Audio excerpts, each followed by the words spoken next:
Before we get started, I want to give a shout out to KRRJ Customs and Collectibles. They are a sponsor for this video.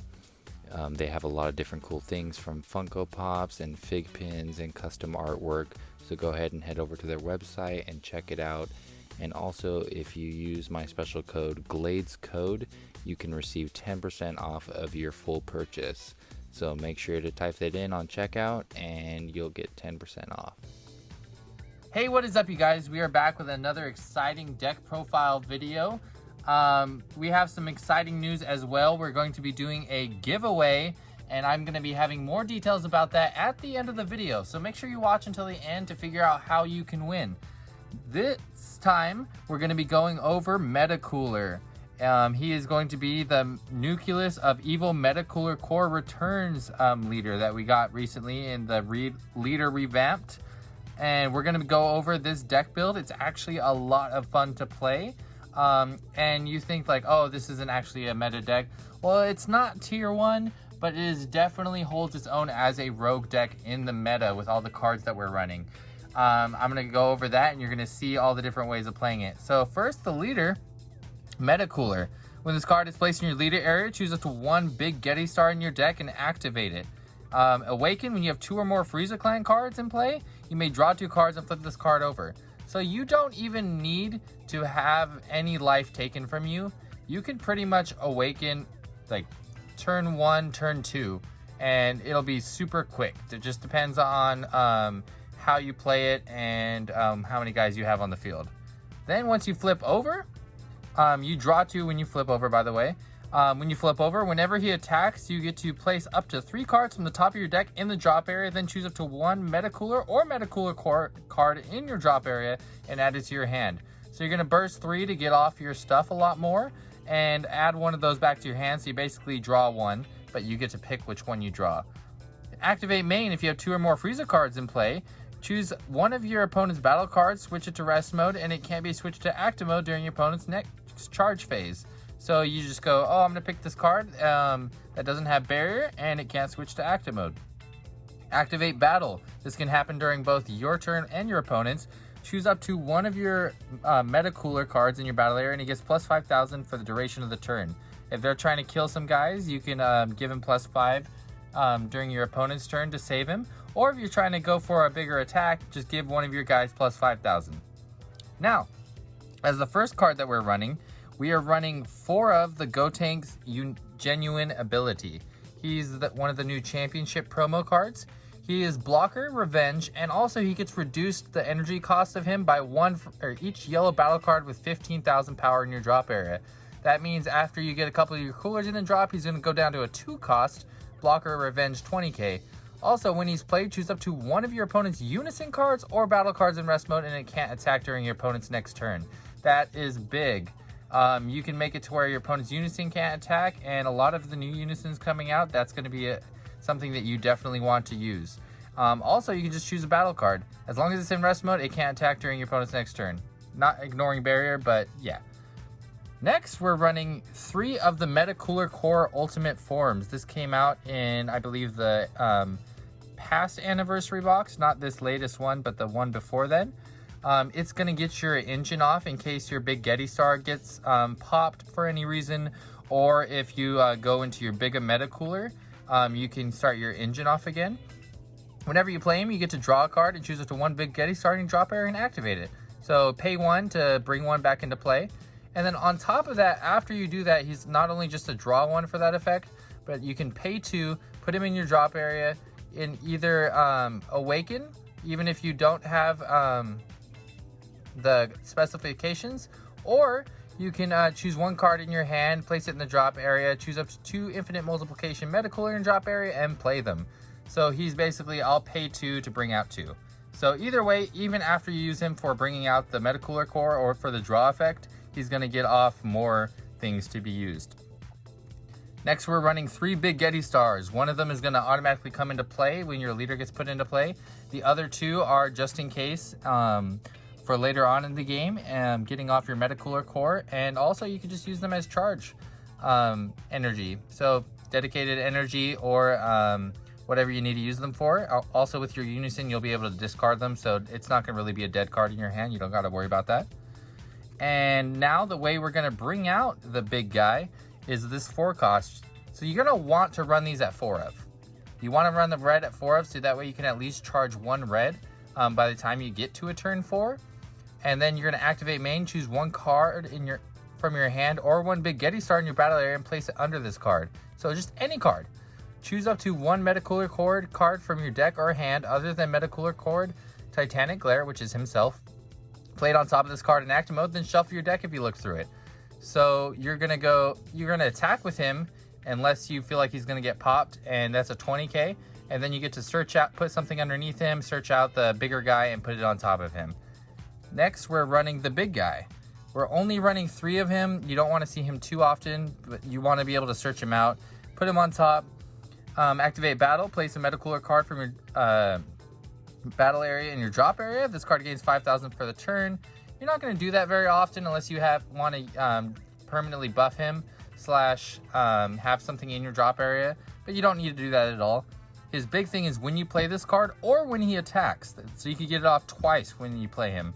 If Big Yeti Star is underneath this card, which you can definitely put under with the Titanic Glare, choose up to 2 Metacooler from your drop area and play them. So you can not only hit just any of the Metacoolers, but you can also hit several of these other guys that I'm going to show you. We're running 4 of these Metacooler Metallic Genesis. He is a target for your 7 drop, and also another red energy that you can be able to put down. Whenever he attacks, choose up to 1 Frieza Clan card with an energy cost of 2 or less from your drop area and play it with his skills negated for the turn. So you're going to be able to play the infinite Metacoolers because they're 2 costs, and they don't have any skills, so they're just going to be able to be played. Doesn't matter. You're going to run 4 of those. You're running 2 of these Awakening Core Metacoolers because you can play them with the 7 drop. You basically aren't going to use the evolve effect. You're just going to use it for the bring him out for free with the 7 drop, and then also he gives every Metacooler double strike. So that'll be very deadly when you have a bunch of guys out, which will happen very quickly. So you're gonna have a bunch of double strike 15Ks out and even 20Ks that are gonna be able to you're not gonna have to combo. You're just gonna go, 15K double strike, 15K double strike, 15K double strike, 20K double strike. There's gonna be way too many attackers. It's very spam decky. Next, for the Unison, you're running 4 of the Super Saiyan Gogeta Dynamic Unison. This is gonna help you on the defensive route when you're tapped out. It's gonna also help you getting rid of putting cards in the drop area and drawing cards to get the cards that you need. And of course, if you want to use your -4 effect to make it to where your opponent can only untap 2 energy. Most people know what he does, so I won't go over him too much. We're running 3 of the free play counterplay blocker. So we have 3 blockers that come into play for free, and then also switches something to rest mode. We are also running 3 of these released from evils. If your leader card is mono yellow, choose the attacking card, which could also choose leaders, by the way. Ignoring barrier, negated skills for the turn, and it can't be switched to active mode until the start of your next turn. Also, if you have a yellow Unison card in play, he also comes out for free. So that's also very good for defensively. Time Magic, we're running it at 4 of. You're going to be able to do the sparking effect very quickly, just because you're throwing stuff in your drop area quick. And since you awaken so early, you don't be afraid to take the life to activate the skill, just because you're going to basically be at 8 unless you're playing against somebody that's attacking a lot. So might as well take some life. Why not? Then once you're finally at 4 or less life, this super combo is really good for active. You're going to be able to play him for 1, which is going to go off for your secret rare. And then also, whenever you play him, when his battle card is played, choose up to 1 of your opponent's battle cards, switch it to rest mode. And once you do that, if it's your turn and when you combo with him, you can actually, if your opponent has 5 or more cards in rest mode, that's just cards in general, that leader, energy, everything, you get to choose one of their 5 cost or less and KO it. So it's a 1 cost KO. Okay, I'll play it, rest mode something, and I'll attack with something, combo with it, and it gets killed. So really good for 1. Also, it's a super combo that can draw you if you need to. Also, when anything gets switched to rest mode, you're running 3 Poutines. He has barrier and unique, and if your lead card is yellow, when one opponent's card is switched to rest mode by one of your card skills, you may play this card from your hand. Then when your opponent plays a battle card using a skill or activates a counter skill, choose up to one of your opponent's battle cards and switch it to rest mode. This is big. This is going to control a lot of your opponent's field and just put everything in rest mode on top of all the stuff you're already putting in rest mode, and it's going to make it to where your opponent really can't do too much because a lot of their stuff's coming in rest mode from different things that they're using. Now for the secret rare, we are running Sin Shenron Negative Energy Incarnate because it gets reduced by one for each card in my drop area with the energy cost of 1. If you were watching, there's a lot of cards that have an energy cost of 1 here. That counts the negates, the super combos, and the other meta cooler. That's the 1 cost that brings out the drop area, or that brings out the field card. And also he's just going to be a big blocker that just keeps blocking and blocking and blocking and blocking.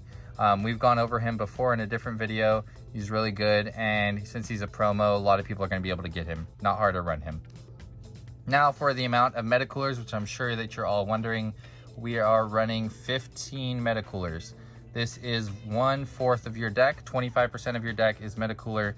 It's probably the best ratio you can run, where you still have a lot of good options of running other things.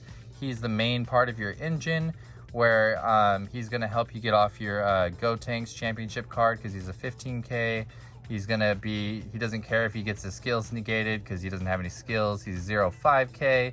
He's going to come out with your field card. That's just, he's going to be the main spam part of your deck, and you're going to get a lot of these guys out. You can combo with them, you can charge them. You don't got to worry about them too much, but this is going to be the main thing. And basically the whole deck is very spammy. It's going to get off a lot of your stuff for you. And it's actually going to be really control based and keep a lot of your opponent's stuff tapped too. So I think it's actually a really cheap option, and also a really good option for a rogue deck. And then finally, I told you guys I would be telling you about the giveaway. So the giveaway, here's how you enter. You just have to like the video and comment what your favorite Dragon Ball scene is. I'm going to ask you a question for every single video after this video, and you get 1 entry per comment and like per video. So if you commented on the video, then you get an entry. If you commented on the next video, you get 1 more entry. You can only get 1 per video. And as soon as we hit 250 subscribers, then I will randomly choose one of the people that have commented through that, and I'll message them or comment on their comments and let them know that they've won, and figure out how to send them the winning. But what we're playing for, or what we're winning for, is we're going to get $25, whether that be an iTunes card, a Google Play card, an Amazon card. You can spend those on Chrono Crystals, you can spend those on Poke Coins, you can spend those on Dragon Stones, you can spend those on card packs. Basically $25 to you, just for commenting and liking. You get 1 entry per video. Make sure to participate. Again, comment your favorite Dragon Ball scene in this video. And yeah, hope you guys had a good time with this new deck profile, and have a good one.